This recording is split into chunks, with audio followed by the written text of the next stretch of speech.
Mi padre me dejó fuera del negocio familiar por un asunto urgente, pero ahora me firma un cheque cada mes, y no puede salir del país sin mi permiso. Crecí creyendo que estaba destinado a continuar con el negocio familiar. No porque me lo hubieran impuesto ni porque me faltaran opciones, sino porque era lo lógico. Me crié entre cajas, herramientas, clientes que entraban sin saludar porque ya nos conocían de memoria, y proveedores que trataban a mi papá como si fuera un patriarca local. Desde que era adolescente, cada tarde después del colegio terminaba en la ferretería. Primero barriendo, luego anotando pedidos, más adelante ayudando con el inventario, hasta que sin darme cuenta, me convertí en el que llevaba el control interno de casi todo. Cuando mis amigos hablaban de becas, universidades o planes de intercambio, yo tenía una libreta llena de números, una agenda de contactos del gremio y una carpeta digital con todos los procesos de compras, ventas y relaciones fiscales que sustentaban el negocio que, hasta ese momento, era mi vida entera. Mi mamá también fue parte clave en todo eso. Aunque nunca tuvo un rol visible, era la que realmente llevaba el peso estructural del negocio. Se encargaba de que los libros cuadraran, de que los pagos llegaran a tiempo y de que nada se escapara de los márgenes que nos permitían mantenernos a flote en un entorno cada vez más competitivo. Mi papá era el rostro, el que saludaba a todo el mundo con una sonrisa ensayada y cerraba tratos entre risas, mientras ella, desde la trastienda, protegía cada centavo. Yo fui testigo directo de esa dinámica por años. Aprendí más de contabilidad práctica viendo a mi mamá frustrarse con un cliente moroso que en cualquier clase de administración. Con el tiempo, y conforme fui tomando más responsabilidades, mi papá empezó a delegarme cosas de mayor peso. Le gustaba decir, cuando estaba rodeado de conocidos, que su hijo tenía cabeza para los negocios y que un día, todo esto sería suyo. Yo no necesitaba esa validación, pero igual escuchaba en silencio mientras me ocupaba de cerrar la caja, revisar los márgenes o ajustar algún pedido mal hecho por algún empleado nuevo.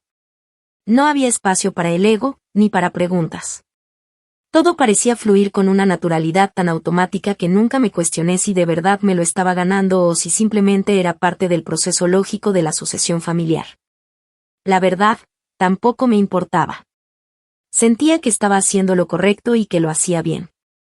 La enfermedad de mi mamá fue lo que lo cambió todo. Fue un proceso lento, silencioso, pero devastador. Un tipo de cáncer que llegó sin avisar y que se fue llevando su energía con una lentitud dolorosa. Durante ese tiempo, mi papá se dedicó a acompañarla, lo cual aplaudo, pero también dejó todo lo demás en mis manos. Durante casi 2 años, llevé completamente solo la operación. Me encargué de que los proveedores no se desesperaran por los retrasos, de que los clientes entendieran que estábamos en una situación delicada y de que el personal se sintiera respaldado. No falté ni un solo día. No pedí aumentos, ni favores, ni reconocimientos. Solo hice lo que había que hacer, porque ella lo merecía y porque creía que eso era lo que se hace por la familia. Después de que falleció, hubo un silencio raro entre mi padre y yo. No era luto, porque el luto se comparte, y lo que él hizo fue encerrarse en sí mismo. Tampoco fue desprecio, pero sí una desconexión total. Empezó a llegar más tarde a la tienda, a delegarme más cosas sin explicaciones, y luego directamente a desaparecer durante días con excusas vagas. A veces me decía que tenía reuniones con posibles inversionistas o que necesitaba tomarse un respiro porque todo había sido muy duro. Yo no cuestionaba, porque entendía el dolor, pero sí empecé a sospechar que algo no estaba bien cuando empezó a llevar a una mujer a la oficina. No era del pueblo, ni del gremio. Mucho más joven, con una actitud pretenciosa que desentonaba con la esencia de lo que habíamos construido. Al principio pensé que era una asesora externa, alguien que él contrató para refrescar el negocio o algo así, pero con el tiempo, entendí que era mucho más que eso. Empezó a meterse en decisiones internas, opinaba sobre cómo debía organizarse el inventario, incluso modificaba órdenes sin consultarme. Cuando le pedí explicaciones, mi padre me dijo que era una visión nueva, que yo estaba muy acostumbrado a lo antiguo, y que necesitábamos evolucionar. Me costó tragármelo, pero me limité a observar. Hasta que un día, sin previo aviso, me pidió que me hiciera a un lado. Literalmente, se sentó frente a mí y con una cara que ni siquiera era de vergüenza, me soltó: necesito que tomes distancia por un tiempo. No es algo personal, hijo, Es un asunto urgente que tengo que resolver con adultos. Después te compenso, pero por ahora necesito que me dejes maniobrar tranquilo. Yo me quedé en silencio, procesando la frase. No podía creer que, después de todos esos años de entrega ciega, después de aguantar todo mientras él se reacomodaba emocionalmente tras la muerte de mi mamá, lo único que recibía era una orden seca, sin contexto, sin consideración, y con una promesa vacía como anestesia. No armé escándalo. No grité. No lloré frente a él. Solo me levanté y salí. Pero lo que él no sabía, ni ella tampoco, era que, antes de irme, ya había hecho varias copias de los registros internos. Yo sabía perfectamente cómo estaba armada la estructura financiera, conocía las fallas, los atajos que mi padre tomaba para pagar menos impuestos. Las donaciones ficticias entre las empresas puente que usaba desde que mamá enfermó, y hasta el contrato de fideicomiso que ella dejó con una cláusula específica. Si alguna vez él intentaba sacar del negocio a uno de sus hijos sin razón justificada, los bienes podrían quedar congelados. Él creyó que me estaba echando a la basura. Pero en realidad, acababa de entregarme en bandeja el arma perfecta para cambiar nuestras posiciones, para siempre. Actualización 1. Durante casi un año completo no me pronuncié ni una sola vez. Ni un mensaje. Ni una llamada. Ni un comentario en redes. Desaparecí por completo del entorno familiar, comercial y social en el que solíamos movernos. De alguna forma, sabía que esa ausencia no era solo una forma de protegerme del veneno que él había sembrado con su nueva pareja, sino que también funcionaba como un espejo donde, tarde o temprano, se vería reflejado. Y lo mejor era que yo podía desaparecer del mapa sin dejar de estar presente donde realmente importaba, en la estructura oculta que sostenía toda su fachada de empresario exitoso. Lo primero que hice fue sentarme, carpeta en mano, a organizar toda la información que había guardado en silencio durante años. Eran tantos archivos que me costó varios días hacer un mapeo lógico. Tenía copias de correos electrónicos, contratos, recibos de pago, transferencias encubiertas, reportes duplicados de proveedores, facturas infladas a nombre de terceros que ni siquiera existían. Y varias declaraciones de impuestos maquilladas con tanto descaro que daban ganas de imprimirlas en papel fotográfico y colgarlas como cuadros en la fiscalía. Todo estaba allí, perfectamente ordenado gracias a la manía que mamá me dejó de no confiar en nadie y de registrar absolutamente todo. En paralelo, mientras él creía que yo estaba reflexionando o dejando pasar el tiempo, como le comentó a un proveedor en común que me lo reenvió con un toque de sarcasmo. Yo ya estaba teniendo reuniones con un par de contadores especializados en auditorías forenses. Con un abogado tributario que conocía desde mis días universitarios y con una amiga cercana que trabajaba en una notaría y me ayudó a solicitar discretamente una copia oficial del fideicomiso de mi mamá. Necesitaba confirmar si lo que recordaba de aquella cláusula era tan potente como lo tenía en mente, y cuando la vi, casi me da risa. Estaba escrita en un tono directo, sin rodeos. Mi madre, como siempre, más clara que el agua.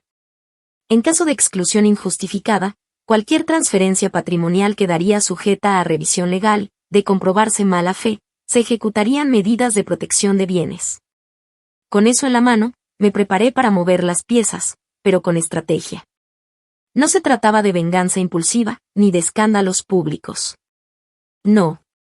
Esto era una partida de ajedrez, y yo no solo tenía las mejores fichas, conocía de memoria cada jugada que él solía usar contra otros. Así que me limité a observarlo. En esos 10 meses, él intentó contactarme 3 veces. La primera fue un mensaje casual, donde me decía que esperaba que estuviera bien, que entendía si me sentía dolido pero que todo era por el bien del negocio. Casi como si yo fuera un adolescente al que le negaron el auto un fin de semana. Ni siquiera valía la pena responder. El segundo intento fue mucho más directo. Me envió una copia escaneada de una resolución interna donde se notificaba que yo ya no tenía participación alguna en la empresa, ni voz ni voto en las decisiones, alegando abandono voluntario de funciones.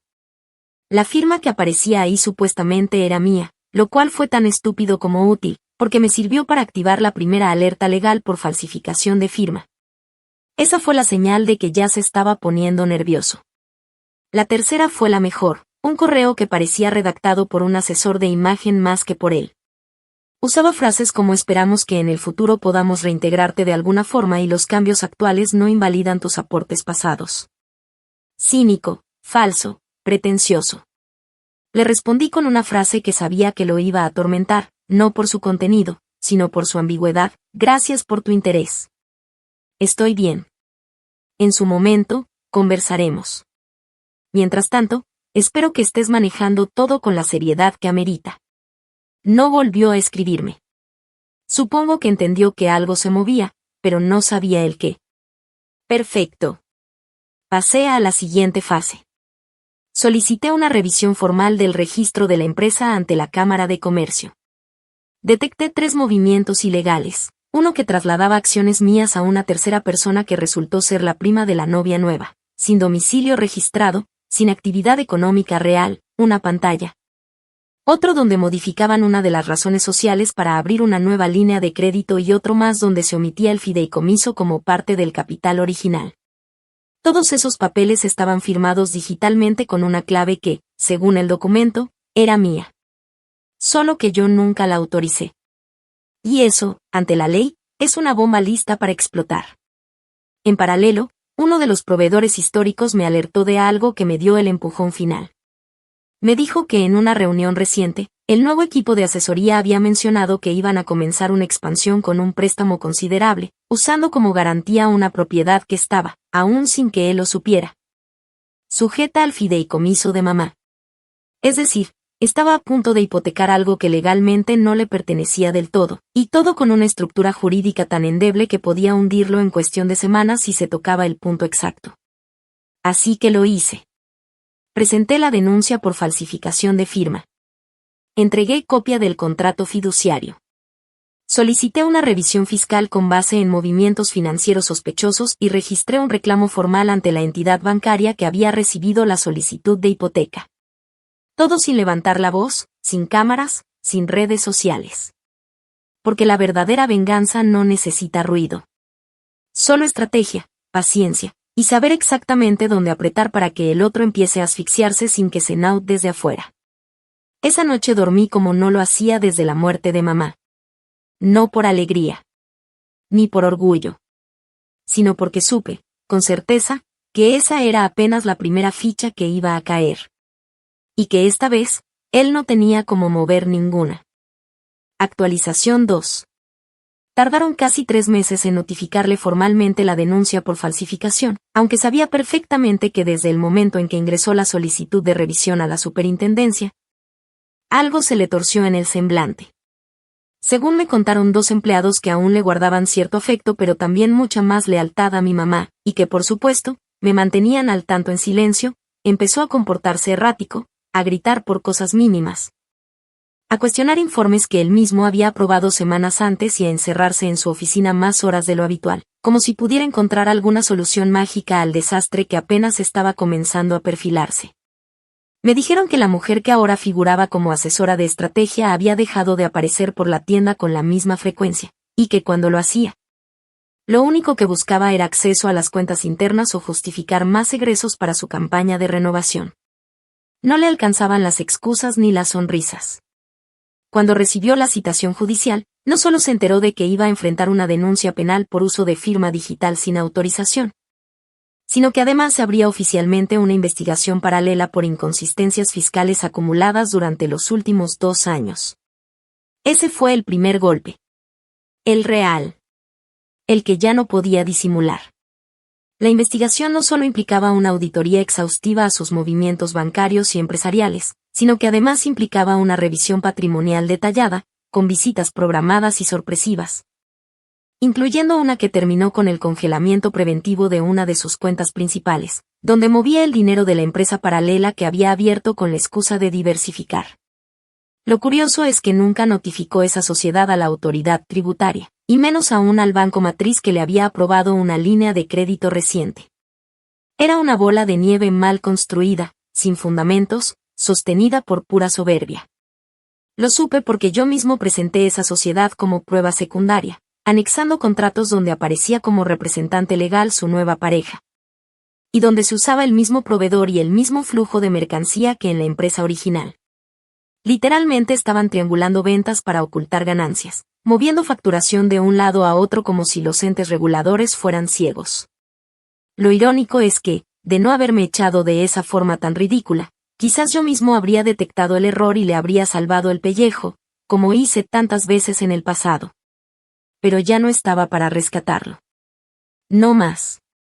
Esta vez, cada error suyo era una bala cargada en el arma que él mismo me había entregado.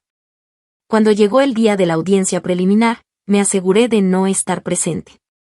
No porque no quisiera verlo, sino porque sabía que su ego no resistiría saber que todo se le estaba cayendo sin que yo tuviera que moverme siquiera del sofá.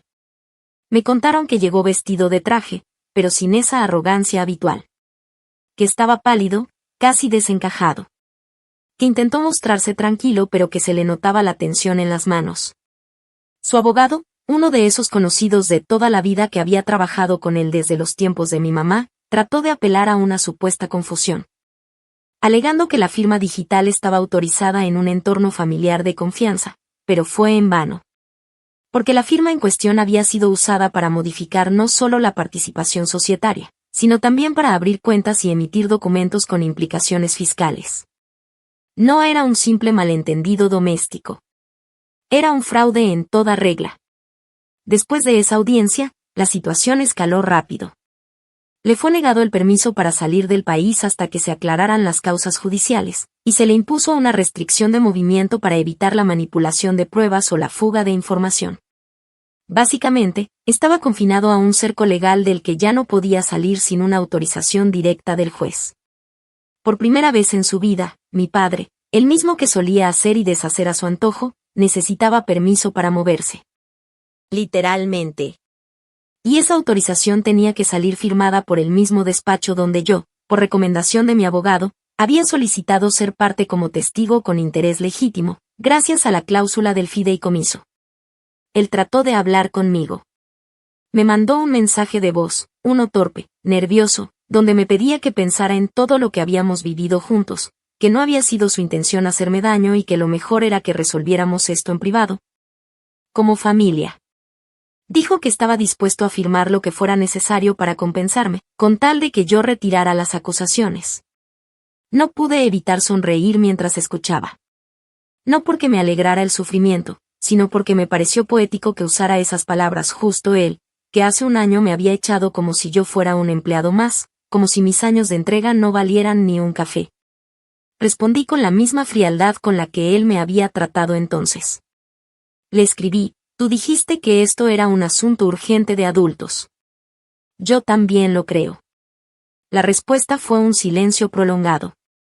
Ni un visto, ni un nuevo mensaje. Como si, por fin, hubiese entendido que esto ya no se trataba de reconciliación ni de acuerdos. Esto era otra cosa. Algo que no podía deshacer con un cheque ni una promesa. Porque cuando destruyes a alguien que te sostuvo, te toca ver cómo se reconstruye sin ti. Y en mi caso, esa reconstrucción venía acompañada de algo que él jamás podrá quitarme: el control. Legal, simbólico y emocional. Mientras él empieza a vivir lo que significa estar atrapado en su propia jaula, yo ya estoy preparando la siguiente jugada. Porque esto apenas está comenzando. Actualización 3. La evolución de todo fue tan meticulosa como cruel.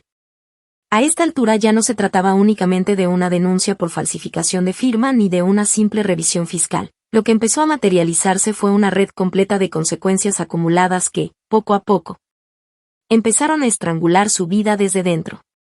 Y lo más irónico de todo es que nada de lo que estaba sucediendo requería que yo hiciera escándalo. No necesitaba destruirlo con violencia, ni exponerlo públicamente como tantos hacen en redes buscando la validación ajena. No. Lo mío era más simple, más limpio, y por eso mismo, más devastador: dejar que el sistema lo consuma mientras yo movía cada pieza en silencio. Tras la audiencia, los movimientos en su contra se multiplicaron por inercia. El juzgado, al detectar posibles inconsistencias de mayor escala, amplió el alcance de la investigación. Ya no solo revisaban las empresas donde él figuraba como representante legal, sino también aquellas donde él o su pareja aparecían como socios, inversionistas pasivos o simples beneficiarios. Era cuestión de tiempo antes de que se dieran cuenta de que muchas de esas estructuras eran fachadas para desviar dinero del negocio principal. Lo que antes se veía como una expansión estratégica, ahora tenía forma de triangulación dolosa. Él lo sabía, y yo también. La diferencia era que yo ya me había blindado legalmente desde el primer día que me echó de su oficina. Uno de los efectos colaterales más significativos fue la restricción de su movilidad financiera. A raíz de la denuncia y de la posterior orden del juzgado, sus cuentas personales quedaron bajo observación. Eso no significaba que estuviera en bancarrota, al menos no aún, pero sí que cualquier transacción superior a cierto monto requería justificación formal. Lo que para alguien normal puede parecer una medida burocrática, para mi padre fue una humillación de proporciones cósmicas. Él, que estaba acostumbrado a mover dinero con la rapidez con la que otros piden un café, ahora debía redactar cartas, presentar respaldos, justificar egresos. Cada vez que intentaba pagar un servicio de lujo o transferir fondos a su novia para mantener su estilo de vida, se topaba con un filtro legal que lo obligaba a rendir cuentas. Literalmente. Y ahí fue cuando le ofrecí lo que para él fue una soga, pero que en realidad era una cadena. A través de mi abogado, le hicimos llegar una propuesta de acuerdo privado para suspender temporalmente una de las demandas en curso, la vinculada con el fideicomiso de mamá, a cambio de 3 condiciones. La primera, un pago mensual por daños y perjuicios indirectos según lo estipulado en el testamento. La segunda, la cesión parcial de derechos sobre una propiedad clave del negocio original. Y la tercera, la más simbólica, pero la más poderosa, una cláusula que especificaba que, mientras durara dicho acuerdo, él no podría salir del país sin autorización expresa del acreedor del acuerdo, es decir, yo. Lo que empezó como una simple estrategia legal se convirtió, en papel y en la práctica, en una forma sofisticada de control absoluto. Firmó sin pelear. No porque no entendiera lo que estaba haciendo, sino porque ya no tenía margen para negociar. Su abogado, más realista que él, fue quien lo empujó a aceptar. Me enteré que durante esa reunión, el tipo le dijo, palabras más, palabras menos, que era mejor tenerme como acreedor legal que como enemigo activo. Y tenía razón. El acuerdo no solo blindaba mi posición legal, sino que también lo obligaba a rendirme cuentas cada mes. Cada cheque que firmaba y enviaba era una confirmación escrita de que yo, el mismo hijo al que había menospreciado y expulsado sin miramientos, ahora era parte estructural de su rutina financiera. Lo necesitara o no, ese dinero no era solo dinero, era una disculpa forzada, una reverencia camuflada en papel moneda. Durante esos meses, su vida empezó a desmoronarse de formas más personales también. Me enteré de que su novia lo había dejado tras descubrir que ya no podía sostener el ritmo de vida que ella esperaba. La tarjeta de crédito que le había otorgado a su nombre fue cancelada por el banco luego de las alertas de movimientos sospechosos, y eso, al parecer, fue el detonante final. La mujer empacó y se fue con una excusa básica, según dijeron los mismos empleados que aún me mantenían informado. Mi padre intentó hacerla quedar como una interesada, una aprovechada, pero todo el mundo sabía que él había cavado ese hoyo solo, con cada mentira, con cada evasión. Con cada jugada sucia que le pareció una buena idea hasta que dejó de tener a alguien que lo cubriera. Él creyó que me estaba haciendo a un lado. Que me sacaba de la ecuación como si fuera un estorbo administrativo. Pero lo que hizo fue liberarme del peso de la lealtad y darme el tiempo necesario para organizarme, capacitarme, asesorarme y volver con una venganza tan fina que no requería sangre ni gritos. Solo un calendario, una firma y una voluntad férrea para no ceder ni un centímetro de terreno, incluso cuando él tratara de jugar la carta emocional. Porque sí, también lo intentó. En una de esas semanas, cuando lo vi de lejos entrando al juzgado, se detuvo unos segundos al notar mi presencia. Me miró como si esperara un gesto de humanidad. Algo que le devolviera algo de dignidad. Pero lo único que hice fue inclinar ligeramente la cabeza, como quien reconoce a un conocido del pasado. Nada más. Ni sonrisa. Ni resentimiento. Solo la fría certeza de que ya no era su hijo, era su acreedor. Y eso lo mataba más que cualquier otra cosa. Actualización 4. No pasó mucho tiempo antes de que el acuerdo que él mismo firmó se convirtiera en la pesadilla que no podía sacudirse. Cada mes, puntualmente, recibía el cheque con el mismo monto establecido en la cláusula. Y cada mes, su firma temblorosa confirmaba que seguía atado a mí, no por un lazo afectivo, ni por deber moral, sino por obligación legal. No podía ni siquiera hacer el teatro de olvidarse de esa deuda mensual, porque si dejaba de pagar aunque fuera una sola vez, el acuerdo se rompía y se reactivaba automáticamente la demanda congelada por el fideicomiso, lo que implicaría una revisión aún más profunda de sus propiedades y cuentas bancarias. Ya no podía saltarse el calendario ni escudarse en excusas como lo hacía cuando yo era un adolescente buscando su aprobación. Lo tenía atrapado en la burocracia que él mismo subestimó. Lo más brutal de todo es que no solo perdió el control de sus finanzas. También perdió lo único que le quedaba, la percepción pública de que seguía siendo un hombre de negocios intocable. Poco a poco, los rumores empezaron a expandirse. Un proveedor que antes lo trataba con guantes de seda mencionó, en una reunión informal a la que fui invitado como parte de mi nuevo proyecto, que el viejo ya no maneja nada, todo lo firma por obligación. Otro, con quien alguna vez compartimos almuerzos durante las temporadas altas de ventas, me preguntó sin rodeos si era cierto que yo ahora manejaba la mayoría de las cuentas clave del antiguo negocio. No respondí directamente, pero mi sonrisa fue más que suficiente. La imagen de autoridad que tanto había cultivado durante décadas ya estaba llena de grietas. Y lo más triste para él era que ninguna podía remendarse con discursos. Durante este tiempo, me dediqué también a construir mi propia estructura empresarial. Con la experiencia que adquirí manejando la empresa familiar desde joven, sumado a los años que pasé mapeando su red de contactos y operaciones, monté una empresa de distribución especializada. Pero con un enfoque completamente distinto: transparencia fiscal, contratos sólidos, responsabilidad social, alianzas sostenibles. Muchos de los antiguos clientes de mi padre se acercaron por iniciativa propia, atraídos no solo por la calidad del servicio, sino por la garantía de que con nosotros no había que caminar sobre huevos ni disfrazar balances. Era casi como ver cómo, sin siquiera atacarlo directamente, el castillo de cartas que construyó empezaba a caer por gravedad. Y yo, a diferencia de él, no necesitaba una novia joven, ni frases rimbombantes, ni trajes caros. Solo trabajo, constancia, y la memoria suficiente para no olvidar cómo empezó todo esto. Su deterioro fue progresivo, pero evidente.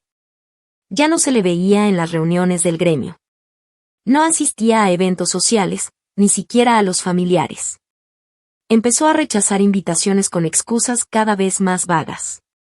Algunos decían que se debía a problemas de salud, otros, que estaba en un proceso espiritual. Yo sabía la verdad. No salía porque no podía. No solo por la prohibición legal de abandonar el país, sino porque su propia presencia en ciertos espacios despertaba incomodidad. Algunos lo miraban con pena, otros con burla. Nadie lo decía abiertamente, pero todos sabían que había perdido algo que no se recupera con dinero: el respeto. Me enteré de que intentó vender uno de los últimos bienes a su nombre, una propiedad que había adquirido años atrás en una zona industrial, con la esperanza de conseguir liquidez y renegociar parte del acuerdo conmigo. El problema fue que, al revisar los documentos, el comprador encontró una anotación que lo frenó en seco: la propiedad estaba parcialmente sujeta al fideicomiso, y su enajenación requería una aprobación que, adivina, solo podía otorgar yo. Y no lo hice.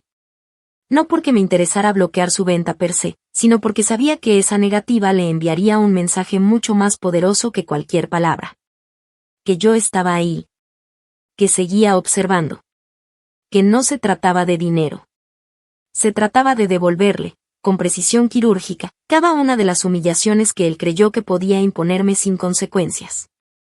Y como si eso no bastara, las consecuencias personales también lo alcanzaron.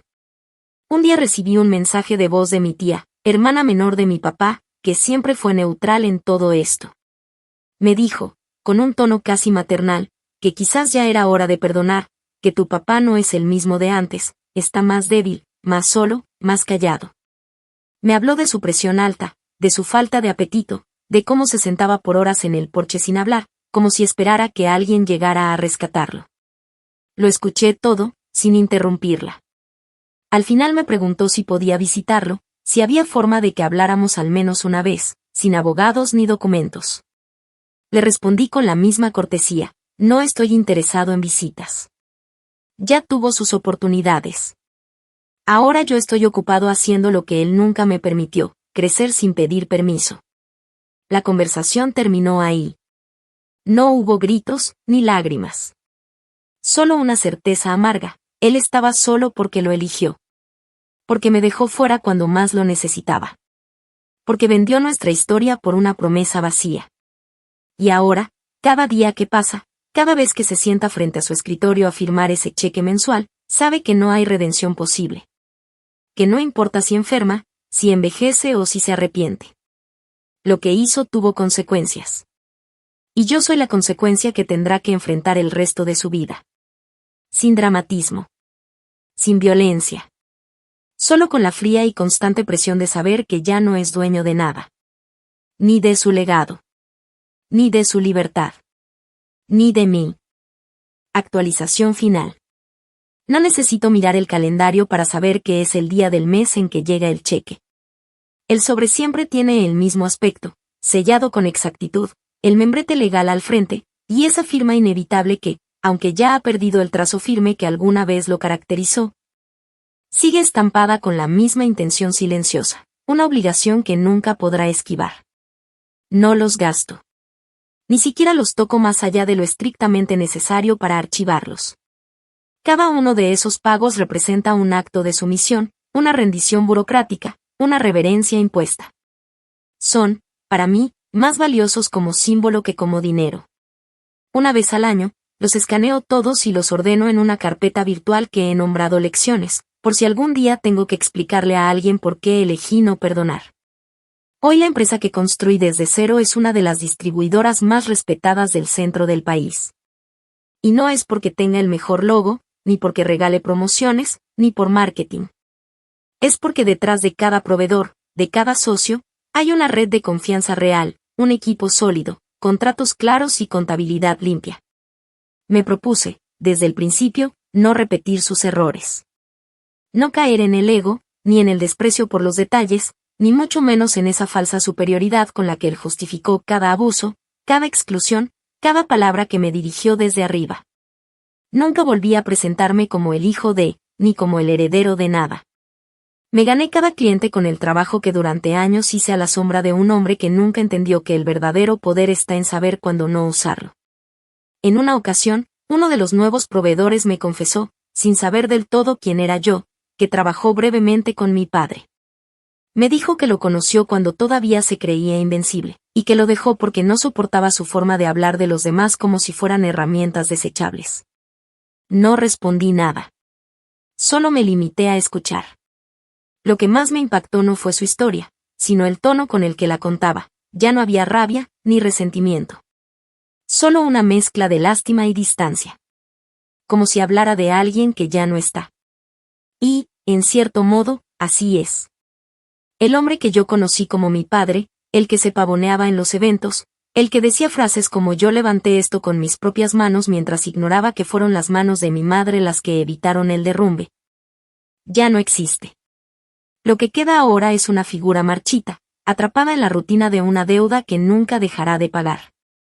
Me han dicho, aunque no lo he verificado por mí mismo, que apenas sale de casa. Que no tiene amigos cercanos, ni pareja, ni proyectos.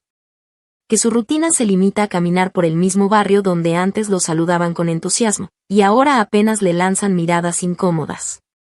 Algunos incluso se atreven a preguntarle si está bien, a lo que responde con evasivas, con frases como todo pasa por algo o estoy en una etapa de reflexión. Lo cierto es que no está reflexionando. Está simplemente sobreviviendo. Atado a un acuerdo que firmó creyendo que me estaba comprando, cuando en realidad lo que hizo fue entregarme las llaves de la celda en la que ahora vive. Una vez, hace poco, me llegó un mensaje suyo desde un número que no tenía registrado. Era una nota de voz, de apenas 40 segundos, en la que decía, con una voz seca, más vieja que la última vez que lo vi, que quizás todo esto ya había sido suficiente, que la familia no debería vivir así. Y que si había alguna forma de cerrar este ciclo, estaba dispuesto a conversar. Escuché el mensaje varias veces, no porque me conmoviera, sino porque quise estudiar su tono, su intención. No encontré en sus palabras un atisbo de remordimiento real. No habló de perdón, ni de reconocer lo que hizo. Solo de cerrar el ciclo, Como si esto fuera una empresa más que necesita liquidación para no seguir generando pérdidas. No respondí. Ni lo haré. Mi silencio no es por falta de palabras. Es mi manera de recordar, cada día, que el daño que él hizo no fue un error aislado, sino una suma de decisiones deliberadas. Me dejó fuera del negocio familiar sin siquiera mirarme a los ojos. Me trató como si fuera un estorbo cuando lo único que hice fue sostener el lugar mientras él lloraba la muerte de mamá con una desconocida en hoteles de lujo. Me sacó de mi lugar en la historia que ayudé a construir. Y lo hizo por capricho, por ego, por esa adicción al poder que lo consumió hasta dejarlo solo, endeudado, irrelevante. Hoy soy libre. Él no. No por las leyes, ni por el dinero, ni por un contrato. Sino porque yo aprendí a construir algo mío, y él sigue tratando de sostener algo que ya no existe. No hay victoria más definitiva que esa. Y así, mientras él sigue firmando esos cheques con las manos temblorosas y la mirada vacía, yo sigo avanzando, con la cabeza alta y la certeza de que la venganza no siempre necesita gritos, ni sangre, ni escándalos. A veces, la venganza más cruel es esa que se cobra en cuotas, mes a mes, para siempre.